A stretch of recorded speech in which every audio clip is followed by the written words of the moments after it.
Il y a des histoires que l'on se raconte au coin du feu, tard dans la nuit, quand l'ombre danse sur les murs et que le silence devient trop pesant. Des récits étranges, troublants, parfois terrifiants, qu'on pense inventer pour nous faire frissonner. On les appelle légendes urbaines. Et pourtant, certaines d'entre elles trouvent leurs racines dans la réalité. Derrière le voile du mythe se cachent parfois des faits bien tangibles, des événements si improbables qu'ils paraissent tout droit sortis d'un film. Ce que vous allez voir aujourd'hui n'est pas simplement une collection d'histoires inventées, ce sont 6 récits où l'étrange rencontre le réel, où l'horreur dépasse la fiction. Préparez-vous, car on s'aventure dans les recoins les plus sombres de nos villes, là où les légendes urbaines prennent vie. Imaginez-vous New York, la ville qui ne dort jamais, un labyrinthe de rues animées et de lumières éblouissantes. Mais sous la surface, dans les entrailles humides et sombres de la ville, se cache un secret. Une légende urbaine persistante parle d'alligators albinos, des créatures pâles et aveugles, abandonnées par des propriétaires irresponsables qui ont élu domicile dans les égouts. On raconte qu'ils prospèrent dans l'obscurité totale, se nourrissant de rats et de déchets, grandissant en taille et en férocité.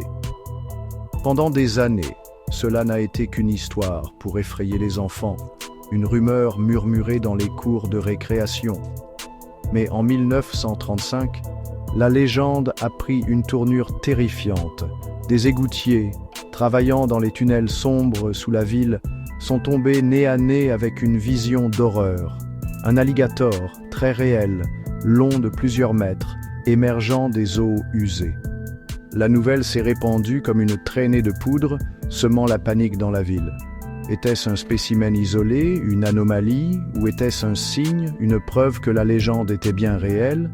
Que dire de tous les autres témoignages, ceux qui n'ont jamais été rapportés, perdus dans le bruit incessant de la ville?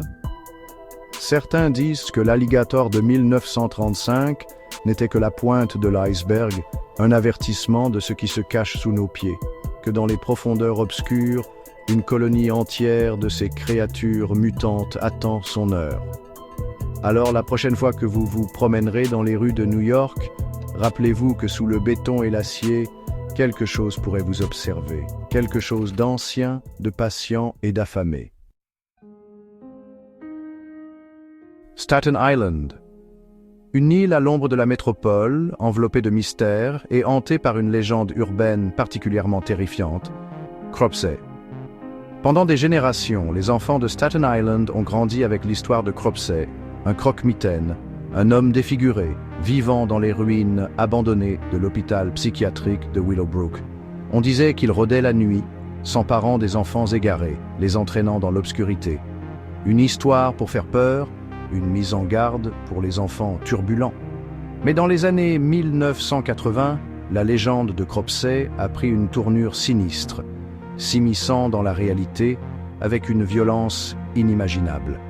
Des enfants ont commencé à disparaître. D'abord un, puis deux, puis d'autres. La panique a saisi la communauté. Les chuchotements nerveux sur Cropsey se sont transformés en cris de terreur.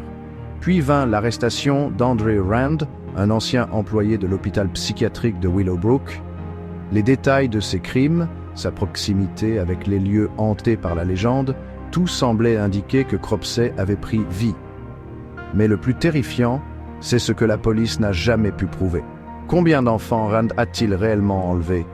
Était-il le seul à hanter les couloirs délabrés de Willowbrook?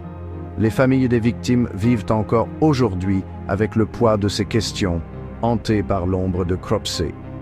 La légende de Cropsey nous rappelle que parfois, la réalité peut être bien plus terrifiante que n'importe quelle histoire inventée. Et que dans les recoins oubliés de nos villes, le mal peut se cacher à la vue de tous, nourri par nos peurs les plus profondes. 1922. Interkaifeck, en Bavière. Une ferme isolée, battue par les vents glacés de l'hiver. La famille Gruber, paisible et travailleuse, vivait là, ignorant du cauchemar qui se tramait dans l'ombre. Des bruits étranges avaient commencé à troubler la quiétude de la ferme. Des pas dans le grenier, des objets déplacés. La famille, pensant à des rats, ne s'est pas alarmée outre mesure, mais la vérité bien plus sinistre se cachait dans l'obscurité du grenier. Une nuit fatidique, l'impensable s'est produit. La famille Gruber a été sauvagement assassinée. Aucun témoin, aucun suspect. La scène de crime était glaçante. Des traces de pas dans la neige menaient à la ferme, mais aucune n'en sortait. L'enquête a révélé que le tueur avait vécu parmi eux, caché dans le grenier, observant chaque mouvement, chaque habitude, attendant patiemment le moment idéal pour frapper. Le grenier, autrefois un espace de stockage banal, était devenu le refuge d'un monstre, un lieu d'observation silencieuse et d'attente macabre. Qui était ce tueur silencieux? Pourquoi la famille Gruber? Qu'est-il advenu de lui après cette nuit terrible? Le mystère du tueur du grenier reste entier, gravé dans les annales du crime non résolu. L'histoire de Hinterkaifeck nous rappelle que le mal peut se cacher là où on l'attend le moins, observant patiemment dans l'ombre, attendant le moment opportun pour frapper. Chapter 4. La nuit tombe sur le Calvados, enveloppant la route côtière d'un épais brouillard. Un conducteur solitaire, les phares éclairant à peine la route, aperçoit une silhouette fragile sur le bord du chemin. Une jeune femme, trempée, le visage pâle éclairé par les phares. Poussé par la compassion, il s'arrête. La jeune femme monte à bord, murmurant une adresse, le visage fermé, le regard perdu dans le lointain. Le silence règne dans la voiture, brisé seulement par le bruit monotone du moteur et le crissement des essuie-glaces. Arrivée à un virage serré, réputé pour ses accidents, la jeune femme se retourne vers le conducteur, un sourire triste sur les lèvres. Puis, elle disparaît. Le conducteur, sous le choc, pile, le cœur battant à tout rompre. Il vérifie les sièges arrière, la route, mais il n'y a aucune trace de la jeune femme. Ce n'est que plus tard, en interrogeant les habitants, qu'il découvre la vérité glaçante. Des années auparavant, une jeune femme avait trouvé la mort dans un accident de voiture à ce même virage. Depuis, son fantôme entrait la route, cherchant à revivre son dernier trajet ou peut-être à avertir les autres du danger. L'histoire de l'autostoppeuse fantôme du Calvados est un rappel poignant que certaines blessures ne guérissent jamais vraiment et que parfois, les âmes perdues errent encore, cherchant la paix ou peut-être la compagnie dans le silence de la nuit. Chapter 5. Au fin fond du Kentucky, un pont ferroviaire massif enjambe une gorge profonde et boisée. Surnommé Pope Lick, le pont est bien plus qu'une simple structure métallique. Il est le théâtre d'une légende urbaine terrifiante, celle du monstre de Pope Lick. On dit que la créature, une abomination mi-homme, mi-chèvre, hante les bois sombres sous le pont. Mais ce n'est pas son apparence qui glace le sang, c'est son emprise sur l'esprit humain.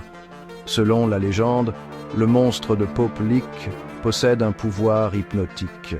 Il murmure aux oreilles des curieux, les attirant sur le pont, les poussant à s'aventurer sur les voies ferrées, juste au moment où un train approche. Des dizaines de personnes ont trouvé la mort sur le pont de Pope Lick, tombant dans le vide, happés par les trains lancés à pleine vitesse. Était-ce de simples accidents, des actes désespérés, ou le résultat d'une force obscure et surnaturelle? La légende du monstre de Pope Lick est un rappel terrifiant que la curiosité peut mener à la perte et que certains mystères sont mieux laissés inexplorés. Car dans les coins reculés du monde, là où la civilisation s'efface devant la nature sauvage, le mal peut prendre de nombreuses formes et parfois la plus terrifiante d'entre elles est celle qui se nourrit de nos propres peurs. Chapter 6. Au début, il n'était qu'une ombre, une silhouette floue née sur Internet. Slender Man, une créature filiforme aux membres interminables. Le visage blanc et vide hantait les forums et les jeux vidéo, devenant une icône de l'horreur numérique. Mais la terreur de Slender Man a franchi l'écran s'infiltrant dans le monde réel avec une violence inattendue. En 2014, 2 adolescentes américaines ont poignardé leur amie, prétendant agir sur ordre de Slenderman. Elles croyaient que la créature les observait, les guidait, leur demandant de prouver leur loyauté. Le monde entier fut sous le choc. Comment une légende urbaine, née sur Internet, avait-elle pu pousser 2 jeunes filles à commettre un acte aussi horrible?